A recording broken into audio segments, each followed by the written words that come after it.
Today, we're testing 5 wild ways to keep your food cold with no cooler and no ice. We'll log the temperature of a real chunk of food for 72 hours in each one, because one of these will keep your dinner safe below 40 degrees, and one of them is quietly giving you food poisoning. First, the number that decides everything, 40 degrees Fahrenheit. Above that, the bacteria on your food wake up and start doubling fast, and by morning your meat can make you very sick.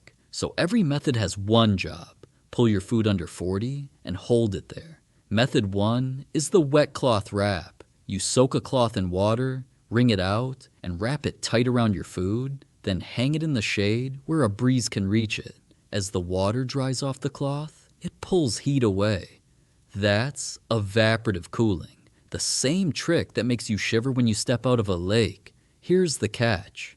Evaporative cooling only works in dry, moving air. On a hot, still, humid day, the water can't evaporate, so the cloth just sits there warm and does almost nothing. Our log showed the food dropped to about 50 degrees on a breezy afternoon, but never got close to that safe 40.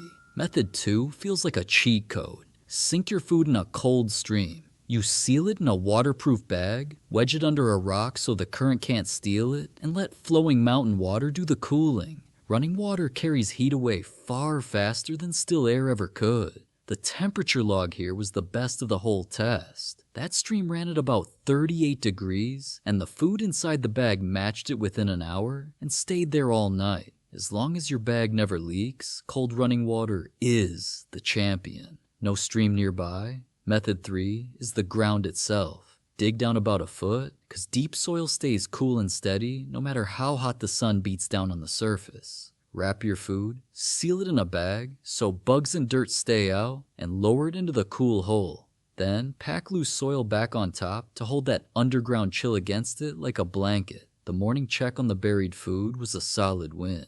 1 foot down, the ground held around 42 degrees. Just a hair above the safe line, but stable all night with no heat spikes. Dig deeper or add a cold water bottle beside it, and you'd clear that 40-degree mark easily. Method 4 is the one everyone gets wrong. The shiny emergency space blanket. People see that foil and assume it keeps things cold like a fridge, so they wrap their food up tight in it. But that's exactly backwards. A space blanket doesn't make cold. It only reflects heat that's already there.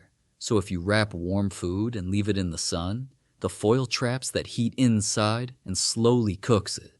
Wrap it in direct sunlight, and you've built a tiny oven around your dinner. This is the method that poisons you. Our foil-wrapped food climbed past 70 degrees by noon, deep in the danger zone, and by morning it was slimy and sour. The right way to use that blanket is shiny side out as a sunshade over your food. Reflecting sun away, never wrapping heat in. Method 5 is the survivalist's homemade fridge, the evaporation pit. You dig a hole in shaded ground and line the whole inside with a thick layer of wet leaves and moss. As that water evaporates in the cool, shady hole, it drops the temperature down inside like a natural cold box. Set your wrapped food down in the middle of the leafy pit, then lay a flat rock or a lid across the top to hold the cool, damp air inside. Keep those leaves wet and re-dampen them each day, or the whole thing warms right back up. The evaporation pit surprised us. In dry, shady air, it held around 45 degrees all night. Not fridge cold, but far safer than a cloth alone, and it works with zero stream nearby. In damp, humid air though, it barely cooled because the water just won't evaporate. So here's the scoreboard. The stream won hands down at 38 degrees, buried earth took second at 42, and the evaporation pit landed a respectable 45. The wet cloth alone couldn't beat the danger line, and the wrapped foil blanket was a heat trap that made you sick. The real lesson ties them all together. Cold moving water beats still air every time, and shade beats sun every time. Pick the method that matches where you are, a stream if you've got one, a deep hole if you don't. And always double bag your food so nothing leaks in. So skip the shiny foil burrito unless you enjoy warm, slimy surprises. The wild already built you a fridge, you just have to dig for it. If you found this helpful, be sure to hit the subscribe button and I'll catch you in the next one.